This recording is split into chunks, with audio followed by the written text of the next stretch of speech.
All right, so we had this still life assignment. I really apologize that I couldn't be there, and I'm excited to see what you all could do without me being there on your own. Hopefully, you Googled or Flickr searched some kind of just still life photos. And of course, this is not as much an exercise in photographing bowls of fruit as much as it is in you being able to see light, manipulate light, and just know how that works on a small scale. Because if you can do it on a small scale with a cookie or a muffin or something, you can do it on a large scale with a person or a car or a house or bigger objects, and just see how light is affecting that object, whether you can manipulate it or you're just using the sun, but being able to see how those things work together. Okay, so of course I wanted you to submit the best image in the class. I wanted you to do one of food. Everybody photographs food. Everybody has their phone and they shoot their food and send it to their friends. So, I wanted to see what you could do with that. Just something with window light, and then, something of a different still life, and you mixing that up. So I'm going to look through these, and hopefully you've done those things that I asked for in class. So I'm just going to click through the albums, go to the bottom. I'm assuming your last images are going to be your still life. The internet's really slow here, so I'm just going to look at the thumbnails like this and breeze through them so I'm not wasting a bunch of time on them. Okay, so for these, the first thing I see is your white balance. Everybody can see that that one's more bluish and that one's more teal in the color. So your white balance, if you haven't changed it in your camera, um, it's either called white balance or WB in your camera in your settings, and you can have AWB, auto white balance. The sun means if it's sunny outside, of course cloudy if you're in the shade. Tungsten, so if it's normal light bulbs that we've used forever, because they give off kind of an orangish hint. The fluorescent gives off kind of greenish, and a flash, or you can set up a custom one. So as you can see with this, when it's on auto, just probably going from one side of the cookie to the other side of the cookie or different lights changes that color completely. So just be aware of that, because the hard thing is if you take 50 cookie photos and you put them into a software, you have to correct each one individually with auto, whereas had you used a set white balance, you can correct one, copy that action, and paste it on your other 49 cookie photos. So just think about that. I like this one out of your cookies the best. I don't know, it makes me more hungry than those. I think the same thing here with this muffin. And then this is a perfect example kind of that compression that we talked about with that clip of Jaws, how you can make something in the foreground seem very far away or very close up to the thing in the background. So good with those. Just make sure you get the ones for your assignment turned in, please.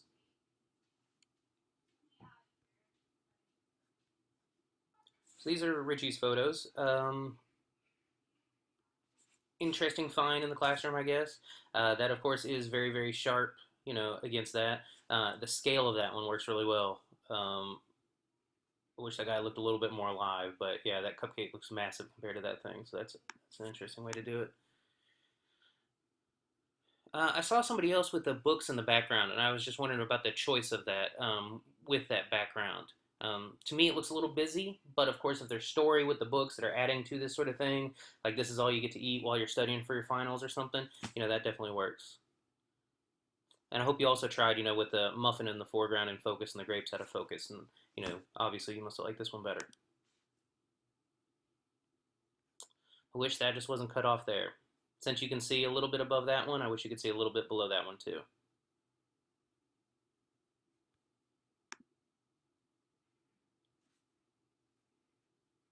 Cool. A lot of story with this one with your little guy in the background and that going on there, and I guess your glasses on top of some of your work that you're doing.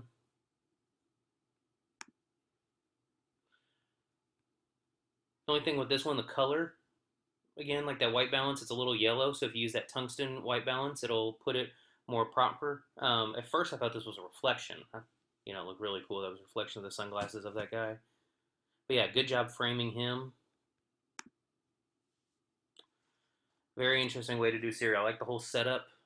It's just not just a bowl of cereal. Again, look at your color with this one, but it is interesting lighting. It's a lot. The image looks like has a lot more depth than just kind of ambient light on it. Yeah, it looks like a lot more interesting bowl of cereal than it could have been. So yeah, good job with that one. Okay, so for Nadia's photos, you can obviously see where the light's coming from that casts a shadow on this side. Also, when you're photographing stuff, think about if you like that the shadows are cast on the back wall or not. I think I told you all with photographing people, you say, get against the wall and let's take a photo. They stand right against the wall. You flash, the flash goes off, and the shadow casts right on the back wall. If you move your objects a little bit further away from the wall, that won't happen. But if you like the way that, I think this is a little bit interesting shadow back here that the feathers create. But I think maybe a more interesting photo is a crop kind of maybe down in here. This is all very showy. It's like, all right, let's put a rose and a mask and a candle together and photograph them all together. But maybe it's a lot different crop. Or maybe it's, the feathers kind of with the candlelight or something. So maybe think about something different with that. And the same thing that goes with this one. I think it's a lot more interesting if you crop it kind of there, something like that. And then, I'm not sure. I'd like to know more of your story about why the piggy bank and then these sort of books. I don't know if it's saving up for college. Maybe for an accounting major and they're accounting books, and then the piggy bank would make, more sense. But, yeah, think about that. And also think about lights coming from different directions. You obviously have this one, but think about maybe one from the side or something to give it a little bit more depth. Interesting with that one. I guess I'll just use kind of window light there. Everything's evenly lit, and you can see how soft light works very well versus that one with that harsh light. I wish this one was a little brighter, but other than that, I think see how the crop here is a little bit tighter and cut stuff off. I think this type of crop would work well with one of those images. And then I wish my internet was faster so I could look at them closer. It looks a little soft, but I think, again, I think your image is somewhere in here. Or if you back up and get the whole thing, I think about your backgrounds. Because there's a lot of very good black and white photos of flowers, but it's all about the flowers. It's not about anything that's going on in the background. So I think that would stand out. And maybe also get down to the level of the table so you're not kind of shooting down at it. And then maybe a little bit of contrast. So it looks a little gray.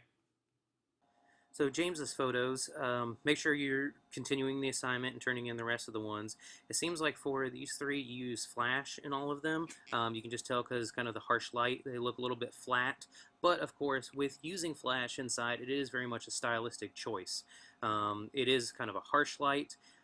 So just know how to use it, if you're making that decision or not, why you're using it, that sort of thing. The other thing, as you can tell, flash only goes a certain distance. So you can see how the background just completely drops out into black back here because it's only going a couple feet. So if you want to mix flash with the ambient light, you can drag the shutter. And that just means you're using a longer shutter speed. So your main light is the flash, but your shutter is open long enough where you can see a little bit of detail in the background. Just think about your backgrounds, that sort of stuff. And like in this image, I think more your image is probably, this area there. Like we talked about with Nadia's photos, it's very showy here. I think also maybe if you got down closer on that level. And then this one, it's just a little soft, just a little out of focus. So think about that in your images and just make sure you finish the rest of the assignment. Nice vegetarian shot on this one. Good. Definitely the depth of field here and filling the frame with everything that you want us to focus on. And again, that compression thing of seeing how close something can be, because of course that broccoli is not nearly as big as that piece of bread with peanut butter on it, but it looks huge in comparison to it. These couple shots, yeah, just nice setups of, stuff that you enjoy, stuff that you like. I don't know if you just use ambient light, but think about trying to control light. Use a couple lamps and see if you can get maybe a little bit different effect, different shadows from it, because I think your netting here would create some really cool shadows with that.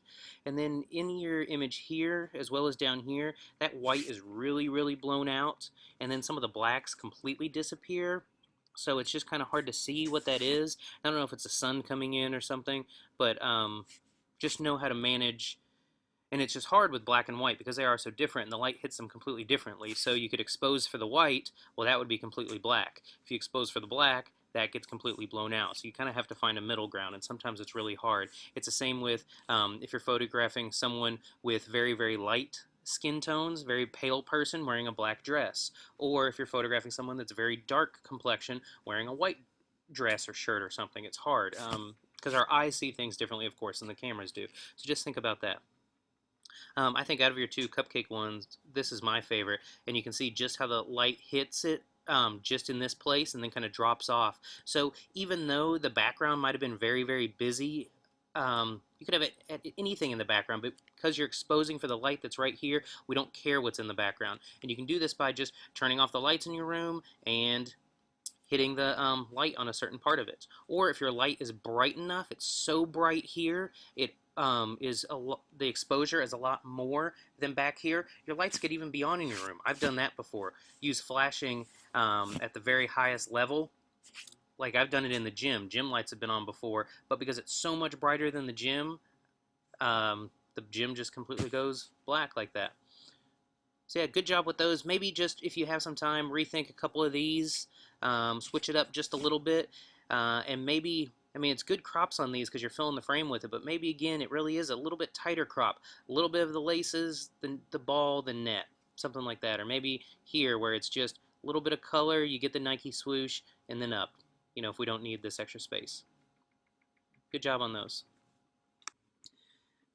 I'm not sure everyone's fascination with smoke in the class, but it's interesting. I think this could maybe be cropped in, and it's just, I think this thing over here is bothering me.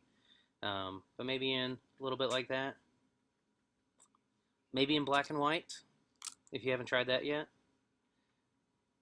Let's see. Okay, so candles, of course, are hard to photograph because they only give off so much light. It looks like you added some light over here, of course, to cast that shadow that way. And think of, you know, some backlight as well. Let's see if that, and then, I don't know if it would look any better. Of course, if we got down lower and photographed the candle, we wouldn't see this shadow. And maybe just crop in a little bit tighter around it, just because there's some other dead space around there. But it's a really nice solid background, so of course we focus right on this area here. This guy, of course, because all this light is coming from the back, your camera's probably exposing more for this, so he's a little underexposed if this is our focus. And then maybe him, I always like, especially on wood tables, when you get this cool reflection, to be able to see the reflection. So I don't know if you wanted to be able to see him in the table reflection there. And just think about kind of your lines and squaring them off. These windows almost look curved, so it looks like you're almost shooting really, really wide. That gave you that kind of curvature. And you can see it kind of there as well. It's not really just completely straight. So think about that. I think had it been very symmetrical and square with these windows in the background, it would have been a nice background. But just think about that, or maybe just kind of cropping off so we don't see all this kind of stuff over here. This photo, I think it could have been cropped a little bit differently because we see all this stuff in the background. I don't know, I'm on the fence if we want to see more of this. And it's just almost hard to tell what it is. You know, maybe had you moved part of it and placed it on top of that so we could see more of the insides. If you Google search like gardening gun food or gardening gun magazine or gardening gun food or like Southern Comfort or Food Network, you can get some great examples of food shots. For the longest time, shooting food straight from above and down was, you like didn't do that when I was in college. Well, now of course with iPhones and smartphones, you can do that, and they're using it more in you know, food magazines and stuff. So just think about that. If we care about all this stuff that's in the background, it gives more of a story. Of course, as you're eating with other people, somebody's drinking a pitcher of beer, somebody's drinking soda, there's still a menu on the table, so we get all that. I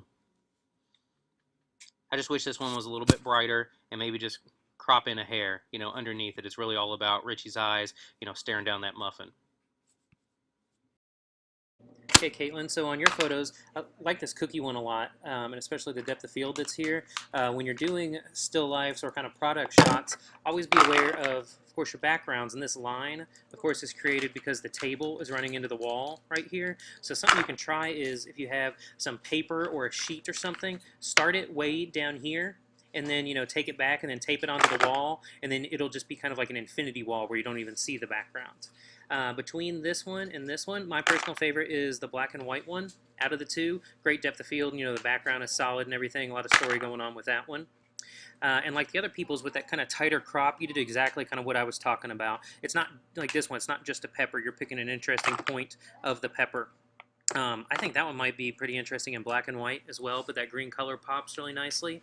And then on these two, something that, I mean, it just seems kind of flat-ish, just light, just kind of the ambient soft light. something a little bit harder might have worked with it. But also, we know how interesting and colorful the inside of a kiwi looks. I wish you might have photographed that kind of open so we could see that. So those are my only kind of critiques on that, and thanks for the assignment.